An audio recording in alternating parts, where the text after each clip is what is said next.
Welcome to the Yokoy Academy and our SAP integration video series. This video will show you how Yokoy's spend management integration for SAP S/4HANA Public Cloud handles employee expense reimbursements and company card payments. Once an expense has been submitted, your company's individual approval workflow is triggered. In most cases, the expense is forwarded to a manager for approval, who may be a cost object owner, for example, and is then sent to the finance team for a final review. The finance team ensure that everything is in accordance with company policy and that all the relevant fields have been correctly selected. Yokoy also offers the option of setting up expense policies and rules. This allows the system to automatically check for policy breaches and trigger a warning. Once an expense has been reviewed, it is ready for export. Depending on your company's configuration, the export can be carried out either automatically or manually from Yokoy. After selecting a posting date, your export to SAP is generated, and Yokoy then pushes the posting data into SAP. All export jobs, including the current one, are recorded in the Finance Export Log tab. Use the Status and Exported columns to determine whether the export was successful. Tip: view the reason for an unsuccessful export in the expense notification. You can download the CSV booking file, which shows the exported expenses converted into journal entries. Each expense results in a debit and credit posting, as well one for the tax rate, if applicable.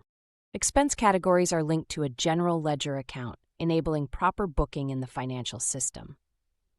As you can see here, these two expenses were assigned to different categories with different general ledger GL accounts, but are allocated to the same cost object. The process for booking privately paid expenses for reimbursement varies from company to company, but it is usually the case that the employee is set up as a supplier or vendor in SAP. This means that as soon as the expense account is booked against the employee's vendor account, a payment is automatically triggered from your ERP.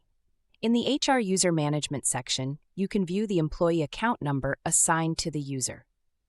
The process for company card expenses involves booking the expense account against a company card account, which usually is a general ledger account. Unlike privately paid expenses, it won't trigger a payment to the employee from your ERP. In admin company cards, you can see the creditor account number used for each card. Now, log into your SAP account. The view you see here may differ from yours. Navigate to the journal entries to track the life cycle of expense documents. The two most recently exported Yokoy expenses are listed here. The Journal Entry Created By column indicates whether the expense was paid privately, since the supplier ID is visible here, or with a company card since the bank GL account is shown. If needed, you can copy the Yokoy ID and use the Finance Search tab to look for the expense in Yokoy. In the expense history, you can see the export ID and the external reference ID. The latter consists of the 4-digit company code, the SAP journal entry number, and the posting year. Click on one of the expenses to open the detail view and access its accounting information, like the GL accounts it was booked against, the cost center used, or which VAT input tax it is associated with. You can also view the expense attachments, like its receipt. Now you know how Yokoy's integration for SAP S/4HANA Public Cloud handles privately paid and company card expenses. Thanks for watching and have fun exploring Yokoy.